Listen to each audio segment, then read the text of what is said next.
Hello. Thank you for being here. So my name's Natasha, and I'm here to talk to you about how animal aid educates the next generation about animal rights and related issues. So just a very brief bit about my background.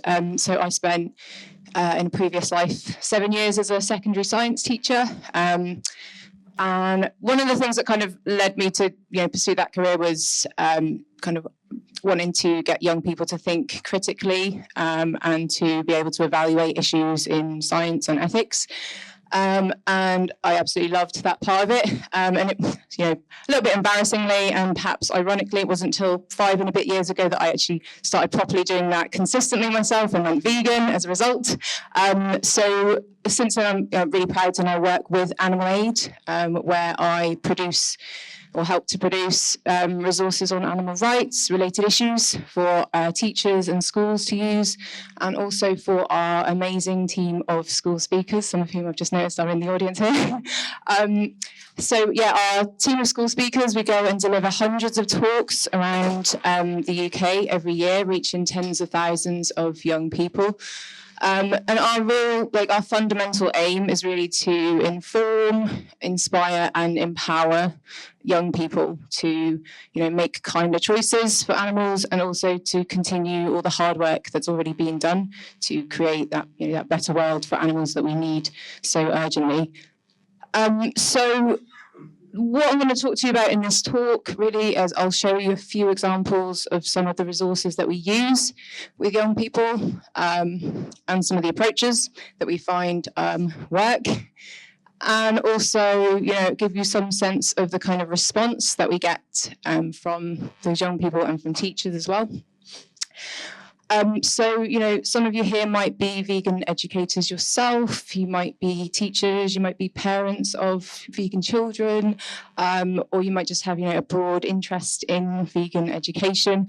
So I'd be really interested to talk with any of you afterwards if you can, if you want to use any of our resources or collaborate on any projects, be very open to discussing that. Just to kind of begin, I want to kind of give a brief kind of outline of why targeting this age group is so vital. So you may or may not be aware there's kind of a growing body of research which suggests that our attitudes towards animals do change, they shift throughout our lifespan. This might be kind of obvious to some of you, but the research now is backing this up. So research has been carried out on how we categorize different animals.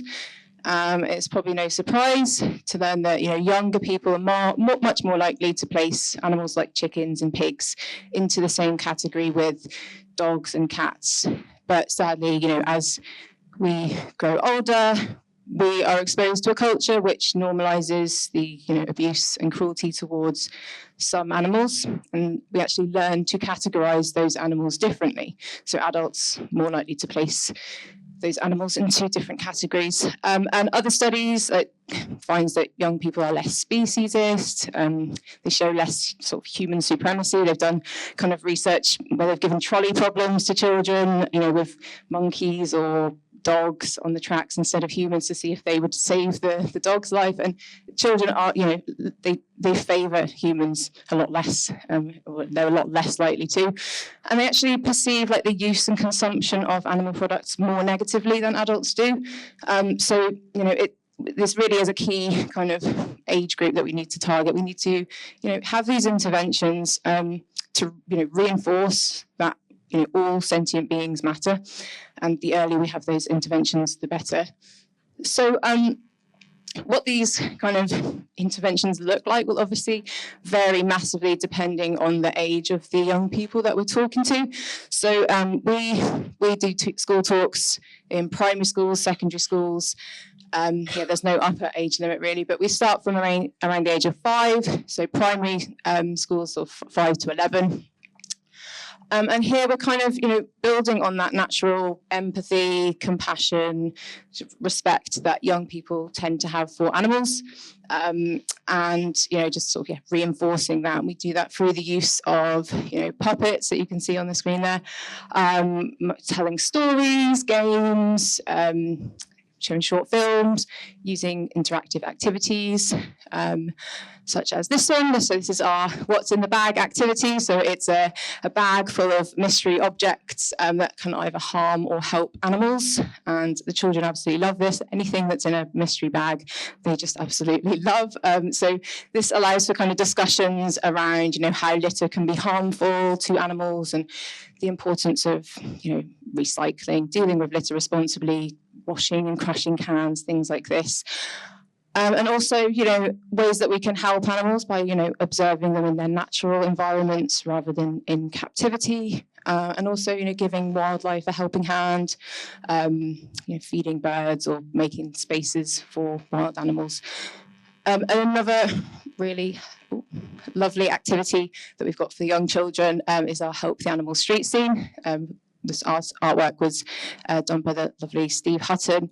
We kind of invite the children to find all of the animals that are in danger and think about how they could help them. So you can probably spot a few yourself. There are 32 there, so we're not going to go through every single one, but we'll just pick out a few examples so we can kind of talk about why it's not a good idea to directly harm animals, and importantly, what they can do if they see others harming animals. So planting that seed, of speaking up for animals. We can discuss the ideas around, the responsibility of animal guardianship and, adopting rather than shopping for animals. And we can touch upon issues such as, how animals are used by humans. And, are those animals being treated fairly? How will they be treated? And things like this. This is a really nice activity, getting them in the mindset of kind of looking for animals who are being harmed, whether that's deliberately or just sort of incidentally, accidentally. And obviously, we kind of reinforce that they kind of keep that mindset once the activity's over, once they leave the classroom. And obviously, when those children are very young, it's difficult to have conversations about, we can't have those conversations really about how animals are being treated. But we hope that we're kind of planting the seeds of compassion so that when they are old enough to learn about those industries which are exploiting animals, they care more, they're more motivated to want to do something about it. So with our secondary talks, so this is children age 11 and upwards, we can go a bit further and talk about those industries and show examples of those industries which do exploit animals. So, farms, laboratories, entertainment, fashion, sports. But we do so in a way which really enables those young people to kind of express their own opinions on these issues. But we encourage them to kind of think critically and sort of examine those beliefs, their attitudes, and hopefully sort of refine them. So this is one example that we might use with the older students. So this is just 10 statements about kind of animal ethics, and they decide whether they agree or disagree with them. I expect most of us in this room will probably agree with each other about most of these, but you can imagine, like in a secondary classroom, this really does prompt quite a lot of sort of healthy disagreement, debate, discussion. All of that is just an absolutely vital step in getting them to really think deeply about these issues and reflect on what they hear, what they think, what they feel. And I'll show you a few examples of things that we might show to students as well. So we kind of inform, shine the light on the reality behind some of these industries. We talk about the idea of animal slaughter, and we really sort of get them to think about that individual animal's experience within that system and trying to sort of inspire them to empathize with that animal. We inspire them to kind of question those speciesist notions that they've been exposed to and really question them, question sort of everything they hear throughout the session, and to think of ways that they as an individual can, help animals. And crucially, we give them the resources to sort of empower them to actually help. So whether that's just shopping cruelty-free cosmetics, becoming vegan, or even becoming an animal rights activist, So we always provide lots of leaflets, booklets for them to continue their education and really feel like they've got the support there to implement some of their kind of changes in attitude and behaviour. Now, it's all very well kind of teaching people about the ethics and getting them on board, but as we're all aware, lots of misinformation and kind of negative assumptions about veganism do exist because obviously the diet is so difficult, it's really expensive and really boring, and all we eat is grass. Obviously we all know that that is not true, but one way that we can sort of disprove those myths is through vegan cookery demonstrations. So the aim of this is to kind of show them, how diverse, how exciting, how easy, how affordable vegan cooking can be. So they get the opportunity to watch the dish being prepared, to help with that, and sample it at the end. They learn about all the different vegan foods, ingredients, alternatives that are now available, as well as, obviously we have lots of resources about vegan lifestyles and why people might choose to follow a plant-based diet. So I'll show you a few of those resources now. So this is one that we might use in primary schools with younger children. So this is our vegan or not activity. So if it's vegan, stand up. Don't worry, I'm not going to ask you to stand up. And if it's not vegan, you stay sat down. And then the answer is revealed by showing where that food comes from.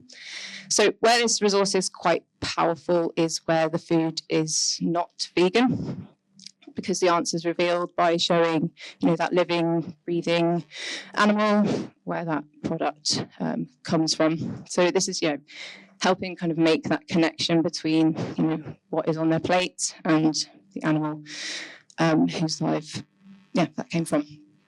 So with the older students in secondary, we can take that idea even further. We discuss the morality, the reality behind animal slaughter. So we get the children to kind of match up the animals with their natural lifespans and compare that to the age that they are typically killed. And obviously, when those answers are up there, it's difficult to not react, with surprise, shock, sadness, anger.